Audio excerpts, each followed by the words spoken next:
নমস্কাৰ সকলোকে স্বাগতম জনাইছোঁ আৰম্ভ কৰিছোঁ আমাৰ আজিৰ অনুষ্ঠান অভিমত যাদুকৰ বিক্ৰম তালুকদাৰ মই বিক্ৰমক অনুষ্ঠানলৈ স্বাগতম জনাই লৈছোঁ প্ৰথমতে মই যাদুকৰ বিক্ৰমক এটা কথা ক'ব বিচাৰোঁ যে আজি দেখিছোঁ যে আপুনি 2014 চনৰ পৰাই নিৰ্বাচনক লৈ আপুনি এটা মেজিক প্ৰেডিকশ্যন কৰে আৰু প্ৰত্যেকবাৰে আপোনাৰ 100% ফলিয়াই এইবাৰৰ যেটো আপোনাৰ প্ৰেডিকশ্যন আছিল আপুনি প্ৰেছ ক্লাবত তলা মাৰি পেলাই আপুনি কাগজখন তাত এটা বাকচত ভৰাই থৈছিল যেহেতু এবাৰো আপোনাৰ 100%ই মিলিছে প্ৰিয় দৰ্শক মই আপোনালোকক কওঁ যিসকলে গম নাপায় যে যাদুকৰ বিক্ৰমে বিজ্ঞানসন্মতভাৱে গোটেই সমষ্টিবিলাকলৈ গৈ মানুহৰ যিবিলাক আমাৰ সাধাৰণতে সমীক্ষা চলোৱা অপিনিয়ন পুলেই হওক এক্সিট পুলেই হওক যেনেকৈ আমাৰ সমীক্ষা চলায় তেনেকৈ বিক্ৰমেও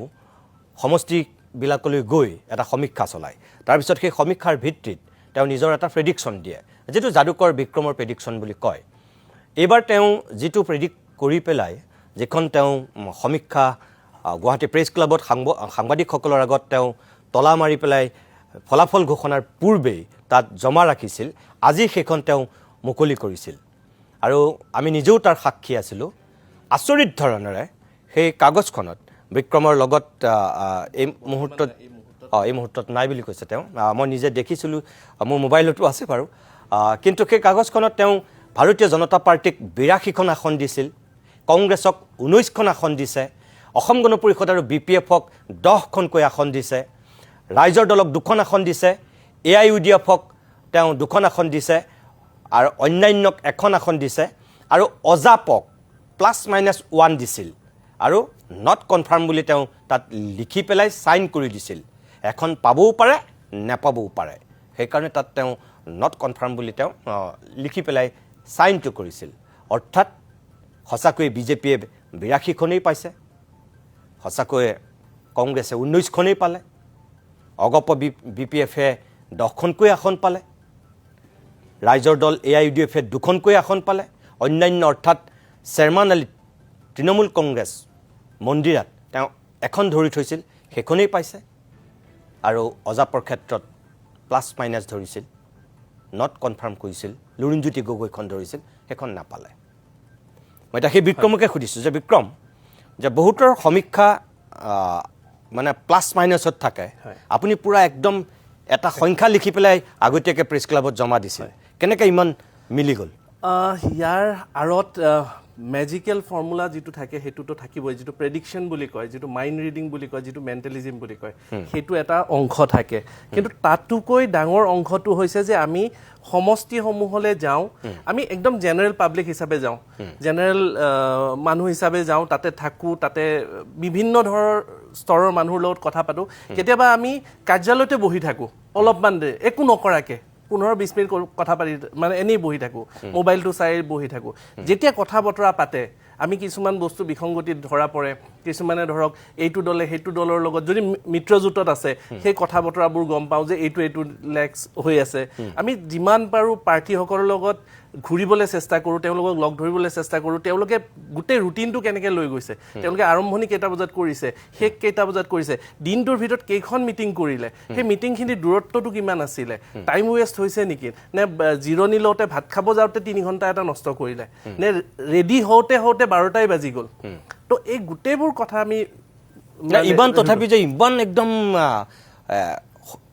বিজেপিয়ে 82খনেই মানে পাইছে যেতিয়া আমি টোটেল আমি এনেকুৱাকৈ লিষ্ট বনাই লওঁ যেতিয়া আমি টোটেল এনেকুৱাকৈ লিষ্ট বনাই আমি প্ৰায়বোৰ আমাৰ যিটো ইনষ্টিটিউচনেল ভোট বুলি কয় আমি আগৰ সমীক্ষাসমূহো চাওঁ আগৰ ভোটিং পেটাৰ্ণসমূহো চাওঁ কোনে কিমান পাইছে সেই গোটেইবোৰ চাওঁ তেতিয়া আমি এনেকুৱাকৈ এটাকৈ দাগ দি যাওঁ একদম কোনো ধৰণৰ মই অৰাজনৈতিক মানে দৃষ্টিভংগীৰে একদম নিউট্ৰেল হৈ পজিটিভ হৈ কোনো ধৰণৰ তাতে ফ্লেভাৰ বা কোনো ধৰণৰ হেই নকৰাকৈ আমি কালাৰ কৰি যাওঁ গোটেই বস্তুটো তাতে যিমানখন আহে তাৰপিছত আমি আকৌ সমীক্ষা চলাওঁ আমি বিভিন্নজন ব্যক্তি যেনেকৈ আপোনাৰ হওক বিভিন্ন তেওঁলোকৰ অপিনিয়নবোৰ লওঁ সকলোৰ অপিনিয়ন যেতিয়া আমি এটা টেবুলত আহে ডটবোৰ ক'ৰবাত মিলি যায় এতিয়া ধৰক কিছুমান ইনষ্টিটিউচনে তেওঁলোকৰ পদ্ধতি অৱলম্বন কৰে আমি সেনেকুৱা পদ্ধতি নকৰোঁ আমি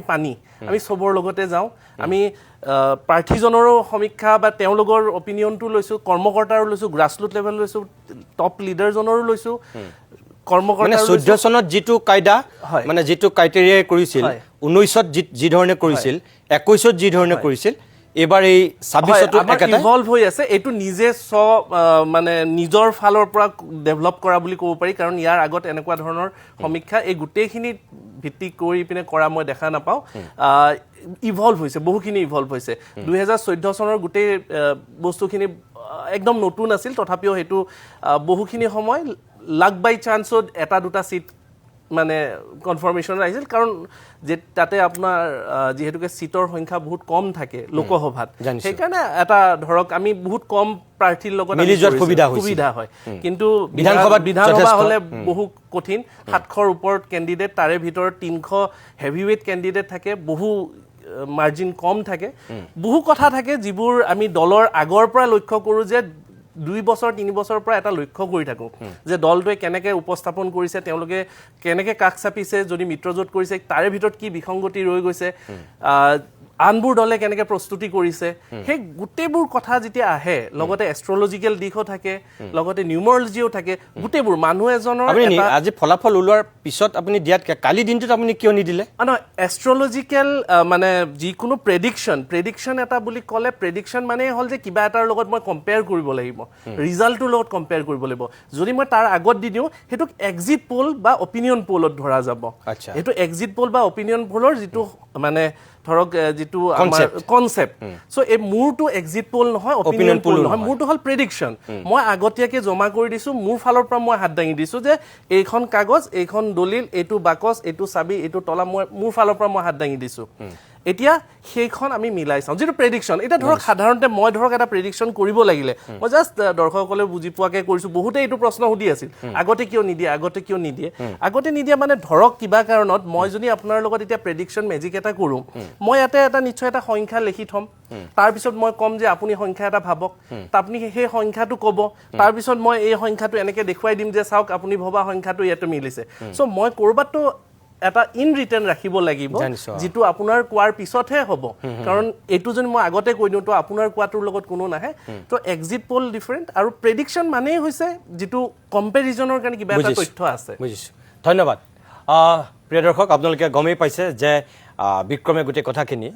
সুন্দৰকৈ বিশ্লেষণ কৰি দেখুৱাইছে তেওঁ 100% মিলিছে এইবাৰ আমাৰ বিধানসভা নিৰ্বাচনক লৈ যিটো প্ৰেডিকশ্যন দিছিল প্ৰেছ ক্লাবত আজি মই নিজে তাৰ সাক্ষী আছিলোঁ আজিৰ অভিমত ইমানতে সামৰিছোঁ নমস্কাৰ